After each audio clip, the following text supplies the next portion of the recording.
Hi hello నమస్తే welcome back to my channel MMV Telugu channel. Hello my dear lovely family members and friends, మీరందరూ ఎలా ఉన్నారు? నేను చాలా బాగున్నాను. మీరు కూడా చాలా బాగున్నారని, బాగుండాలని మనస్ఫూర్తిగా దేవుణ్ణి కోరుకుంటున్నాను. ఈరోజు మనం చెప్పుకునే స్టోరీ పేరు పెళ్ళాం ఊరెళ్తే. రాసిన వారు ఎం వెంకటేశ్వరరావు గారు.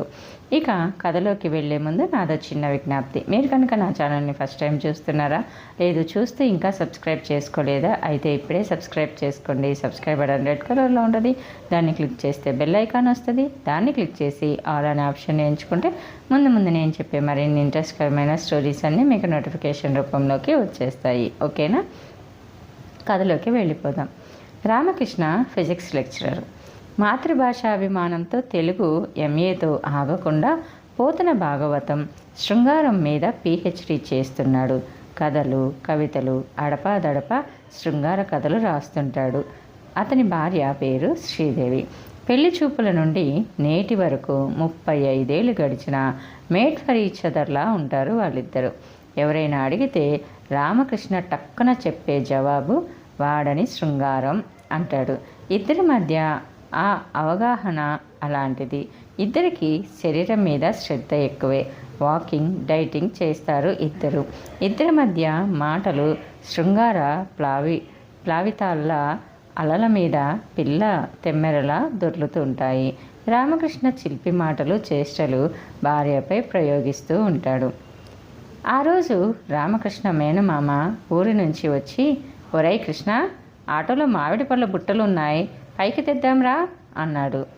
అందుకు రామకృష్ణ గారు, పెద్దవాడివి, నీకు శ్రమెందుకులే మామయ్య, నేను శ్రీదేవి తెస్తాంలే అన్నాడు.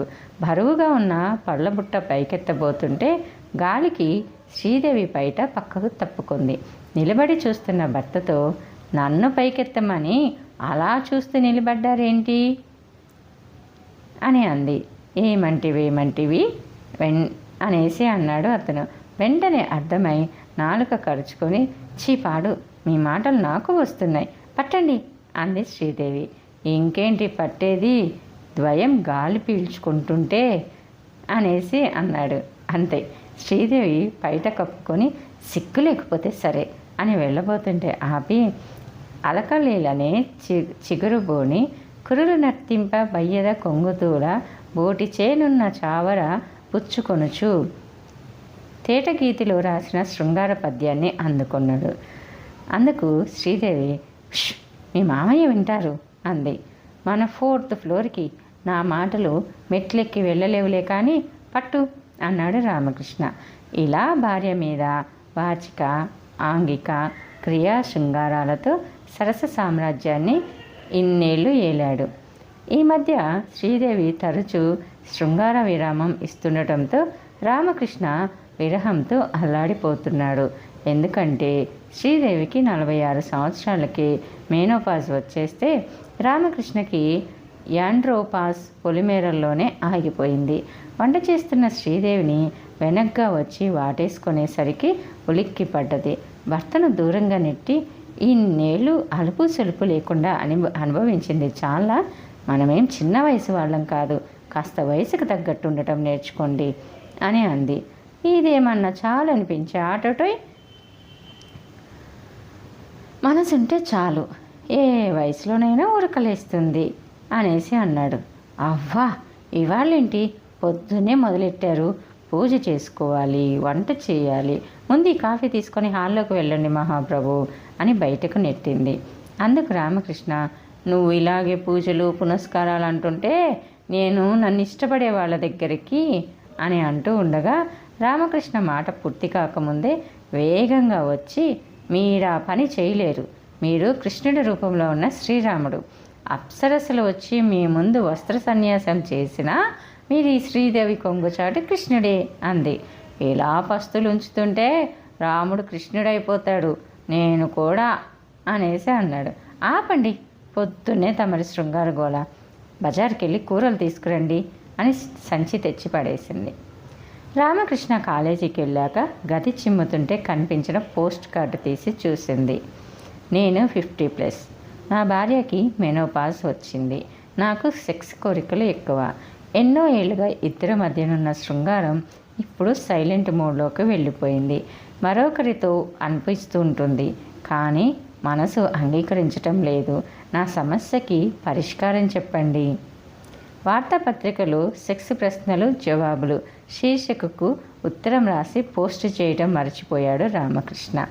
ఛీ, మగబుద్ధి అనుకుంటూ వెంటనే భర్తకు ఫోన్ చేసి కడిగేద్దాం అనుకుంది. అంతలో కోడలు డెలివరీకి 2 వారాలే ఉందని, ఫ్లైట్ టికెట్స్ పంపుతున్నట్టు తల్లిని రమ్మని కొడుకు అమెరికా నుండి ఫోన్ చేశాడు. భర్తకు ఫోన్ చేసి చెప్పింది శ్రీదేవి. 6 నెలల ప్రవాస వియోగం, నా వల్ల కాదు అన్నాడు. అలా అంటే ఎలా అండి? కోడలు తల్లి లేని పిల్ల, కొడుకు వంశాంకురం. పోనీ ఇద్దరం వెళ్దామా అని అడిగింది. నేను థీసిస్ సమర్పించే సమయంలో ఎలా? నువ్వు వెళ్ళు, ఏం చేస్తా అన్నాడు రామకృష్ణ. శ్రీదేవి రేపు అమెరికా వెళ్తుందనగా వియ్యంకుడు కూతురికి పార్సిల్ తెచ్చాడు. ఆ రోజు రాత్రి శ్రీదేవి గదిలోకి రాగానే తలుపులేశాడు రామకృష్ణ. వారిస్తున్న వినకుండా పక్క గదిలో వియ్యంకుడు ఉన్నాడన్న స్పృహ లేకుండా ఫ్యాన్ స్పీడ్ పెంచి టీవీ ఆన్ చేసి విరహ విరామాన్ని జయించాడు. సారీ, నిన్ను ఇబ్బంది పెట్టాను అన్నాడు. సారీ ఎందుకండి? మీ శరీర పరిస్థితికి నా మానసిక స్థితి సహకరించడం లేదు. మిమ్మల్ని ఇబ్బంది పెట్టడం నాకు సరదా కాదు. పక్క గదిలో ఆయన ఉన్నారని అని భర్త గుండెల్లో తలదాచుకుంది. శ్రీదేవిని ఎయిర్పోర్ట్లో డ్రాప్ చేసి ఇంటికొచ్చి షేవ్ చేసుకుంటుంటే ఫోన్ రింగ్ అయింది. హలో రామకృష్ణ. ఎవరు? ఇప్పుడు నన్ను గుర్తుపట్టమని నీకు పరీక్ష. హలో రామకృష్ణ అని అంది అవతలి పక్క గొంతు. ఎవరు అని అడిగాడు ఈయన. ఇప్పుడు నన్ను గుర్తుపట్టమని నీకు పరీక్ష పెట్టంలే. నేను శ్రవంతిని, నీ కథలకి కవితలకి నీకు వీరాభిమానిని అంది. అంతే. రామకృష్ణ ఒక్కసారిగా ఒక్క క్షణం ఆగి, శ్రవంతి, నిన్నెలా మర్చిపోగలను? నా నెంబర్ ఎవరిచ్చారు? ఎక్కడున్నావు? ఎలా ఉన్నావు అంటూ ప్రశ్నల వర్షం కురిపించాడు. నీ నెంబరు మన క్లాస్మేట్ శంకర్ ఇచ్చాడు. నాకు ఈ మధ్య హైదరాబాద్కి ట్రాన్స్ఫర్ అయింది. బ్యాంక్లో పనిచేస్తున్నాను. ఎప్పుడు కలుద్దాం అని అంది శ్రవంతి. ఎప్పుడూ ఎందుకు, ఇవాళే కలుద్దాం. శంకర్ని కూడా పిలుస్తాను అని అన్నాడు. ఇద్దరూ మా ఇంటికి రండి అన్నాడు. ష్యూర్. ఫోన్ కట్టయింది. రామకృష్ణకి శ్రవంతి కళ్ళ ముందు కనబడింది. Degree classmate. ఆ రోజుల్లోనే రామకృష్ణ కథలు కవితలు రాసేవాడు. అవి పత్రికల్లో రేడియోలో వచ్చేవి. శ్రవంతి కల్పించుకొని మాట్లాడి అభినందించేది. అప్పుడు మనసులోని అవ్యక్త భావన సుగంధ పరిమళంలా వీచేది. ఓ రోజు కాలేజీ నుంచి వెళ్తుంటే వెనుక నుండి పిలిచింది ఆమె. సైకిల్ ఆపాడు. సన్నగా చినుకులు పడుతున్నాయి. నాకు స్టమక్ పెయిన్గా ఉంది. బస్ స్టాప్ దగ్గర డ్రాప్ చేస్తావా అంది.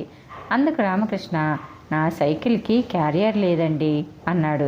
పర్లేదు, ముందు కూర్చుంటాను అని అతని 2 చేతుల మధ్య ఆమె.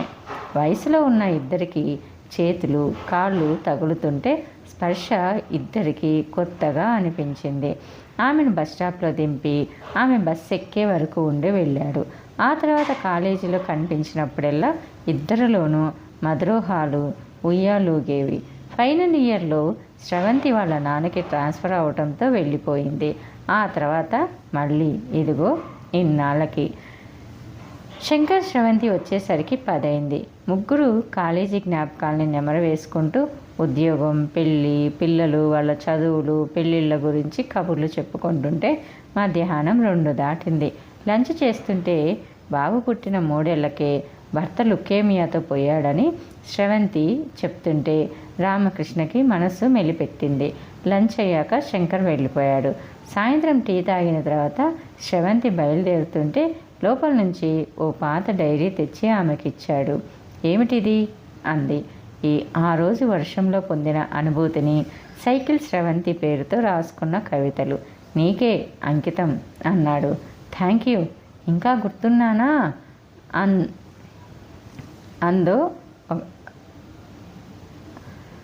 అందో ఒకలా. ప్రేమ పెళ్లిగా మారకపోవచ్చు, కానీ స్నేహంగా మార్చుకుంటే గుర్తుంటుంది, తోడుంటుంది అని అన్నాడు. ఎస్, దేర్ యు ఆర్ అంది. శ్రీదేవి అమెరికా వెళ్ళగానే ఫోన్ చేసింది. మాటల మధ్య స్రవంతి గురించి చెప్పాడు. మీ మానస ప్రేయసేగా, జాగ్రత్త, అస్సలే ఒంటరిగా ఉన్నారు అంది వ్యంగ్యంగా. ఛ, ఆడబుద్ధి పోనిచ్చుకున్నావు కాదు అన్నాడు రామకృష్ణ.